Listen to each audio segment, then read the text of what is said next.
Hi, I'm Glenn, Dave's behind the camera with NC Beer Guys. Welcome to another episode of the NC Beer Buzz.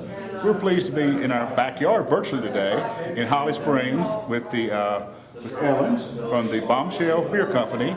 And Bombshell's open, and we're heading toward a grand opening in the month. Yes, right? that's Good. correct, January 25th. Good.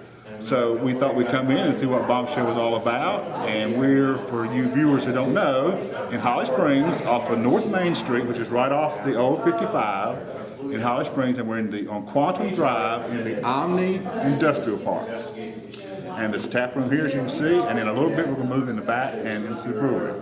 Ellen, thanks for having us in. Thank you. Thank you for coming. Great. Tell us a little bit about the concept and when Bombshell first became a thought instead of an execution. Sure. Yeah, how did it come to be? About 3 years ago, Michelle and I were touring around breweries. We play a lot of golf, and so we used And to Michelle's the other blonde in the background.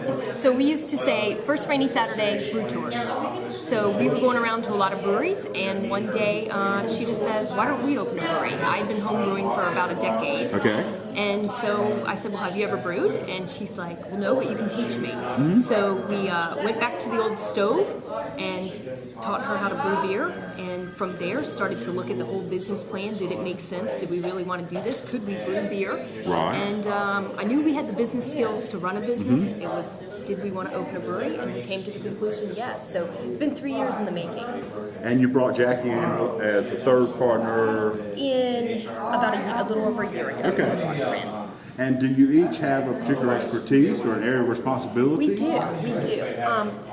Jackie is our operations. She's in here day to day, and I have the business background from running a large P&L in a top 500 company. Okay. And Michelle has a sales background. So we thought with the three of us, one I have in the business background, Michelle having the sales, and Jackie having the operations, handyman, fix things, that we could form the perfect company. Oh, that's great.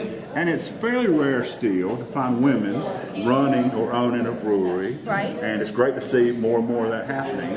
And one of our friends close by, is very proud of it. They are the first female-owned brewery in North Carolina. So you guys are a close second, coming up fast. Does that bring a different perspective to the work or to the brewery, or what do you think that adds? Or talk about that a little bit.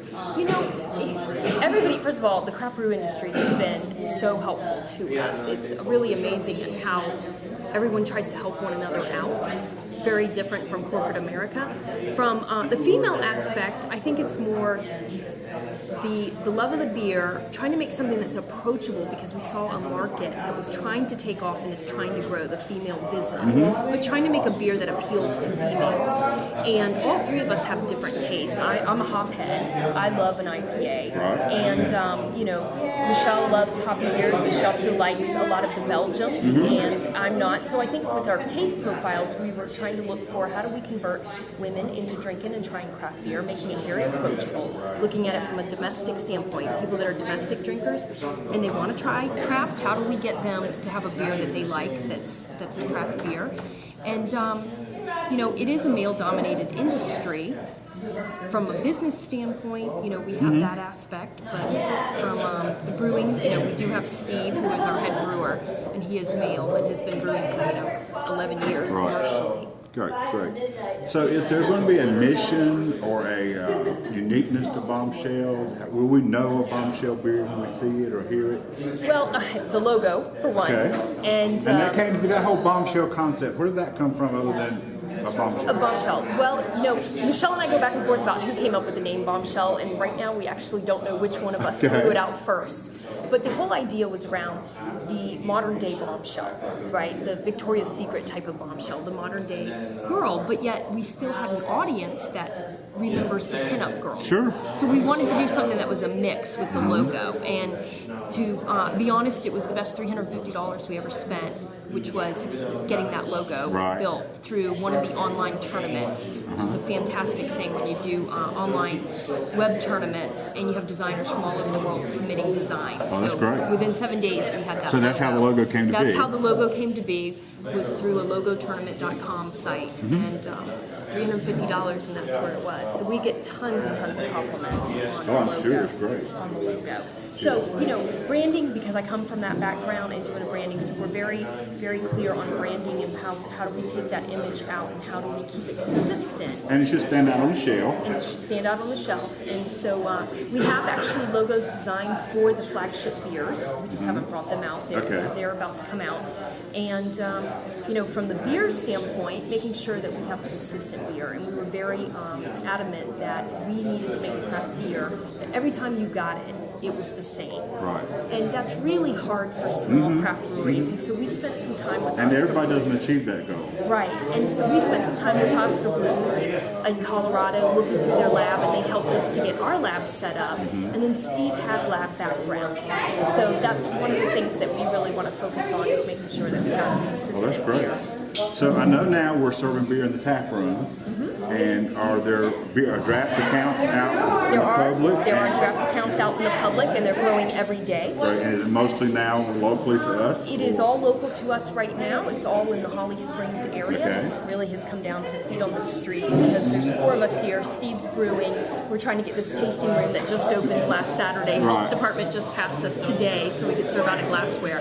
And Michelle and I still have full-time jobs in corporate America. So you've not done the sales and distribution side too much yet. So hopefully starting next week we will jump on that. But we are self-distributing. So we have not signed up with a wholesaler at this point. So we're looking to do everything in the county and then expand down to Moore County. We want to be ready for the so just kind of grow from a nucleus and then head south. And head south and east, because there's not a lot of breweries east. There's plenty of competition to the west, so we're looking to go east. So look out Mother Earth and the Wilmington crowd. And Bombshell's coming. Bombshell's coming. And Mother Earth has actually, some of their people have been very helpful for us with setting up back-end office type processes. And eventually a bottled product, or we're getting ahead of ourselves? We are looking to put in a canning line in 2015.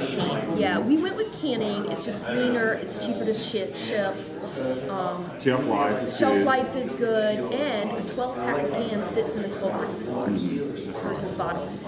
And growlers are available here? Growlers are available here in the tasting room. And as well as all of the beers, as well as flights. And we also have Tap Club memberships here that we're going to sell for $40 a year. And it entitles you to drink out of the 20-ounce glass for the price of $16. Okay. So it's a privilege, as well as you build points. A little rewards program. Exactly, a little rewards program so that you can get merchandise as you build up points. So you local guys come in and check out the Bombshell rewards program. You call it the Tap Club. Tap Club at Bombshell. Yeah, and so when you join it, there's you get a growler, you get a t-shirt, and then you get special invites to pre-releases of beers. Good. Yeah. So we're going to move in the back in a little bit, but before we go, are there going to be some flagships? You said 4? We have the Polished Pilsner, which is our biggest seller so far.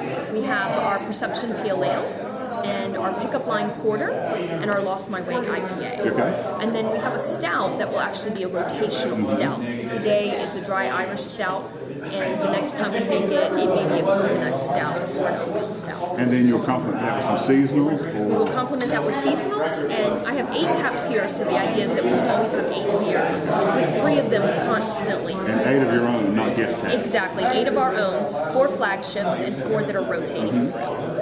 That's great. Well, thanks so much for having us in today. And we're going to move back and talk to Stephen, the brewer. So we're in the backside of the brewery now, and again, we're at Bombshell Beer Company in Holly Springs, and we're now going to talk a little bit with the brewer, Stephen O'Neill. Stephen's been here just a few months, and as they said out front, we're just opened last Saturday, and we're heading toward a grand opening at the end of the month. So, Stephen, welcome to North Carolina. Welcome to NC Beer. Appreciate it. For you guys who don't know, I'm going to let Stephen talk about his background. Stephen comes to Bombshell and to North Carolina with a vast variety of experience, and you come mostly with experience from Church Brewing, is that right? Church Brew Works in Pittsburgh, PA. I've done 10 years there. I apprenticed under Brian Pearson, who started Brewing Science Institute of America. And then from there, Brant Dubovic, who started Dry Hop Brewers in Chicago.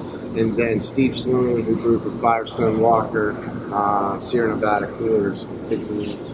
So you bring lots of experience, lots of ideas. Yeah, I have a lot of creative thoughts up my sleeve. Is this your first chance to be the man? No, I could have been the man up in Pittsburgh, but this would have been my first opportunity to actually build the whole thing. Okay.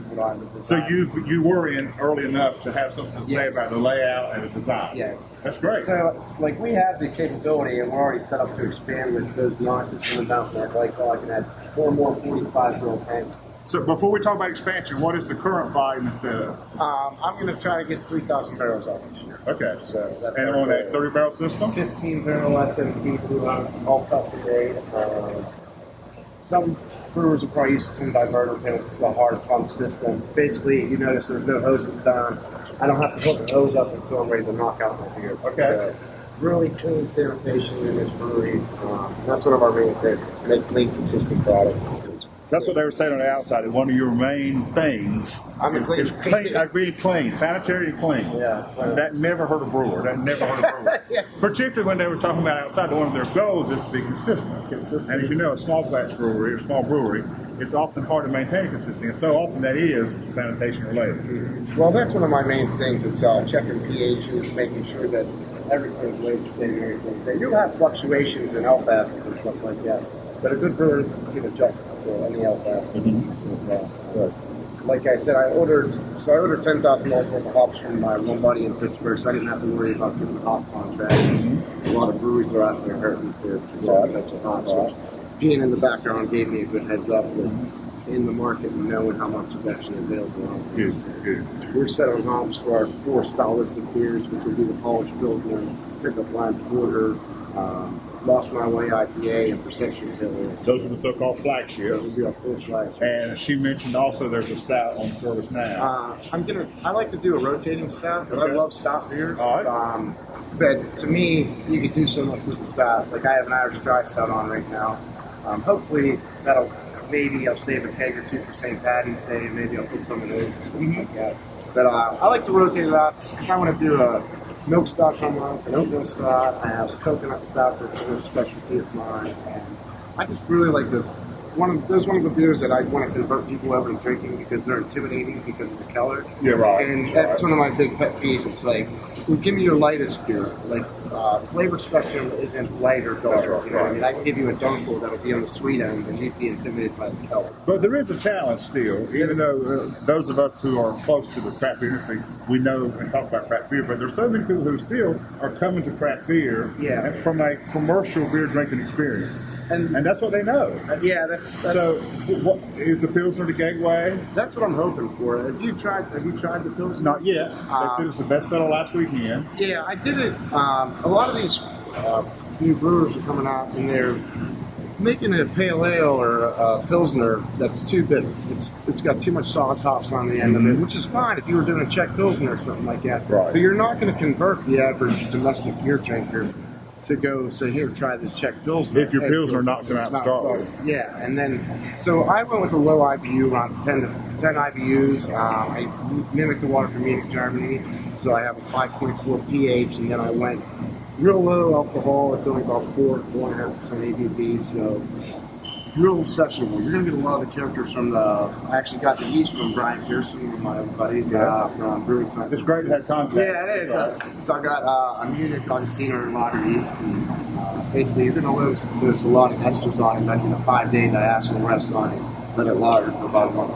I did have the porter, and I thought that was great. I really like that. I went with this new chili roasted that really comes out and doesn't chocolate. It did. Real subtle, but not. Oh yeah, well it was great. I thought it was very good. So, what do you see as your challenge with the brewery being new? You a new brewery, a new establishment, new owners. Frankly, I mean, we're all kind of new at this.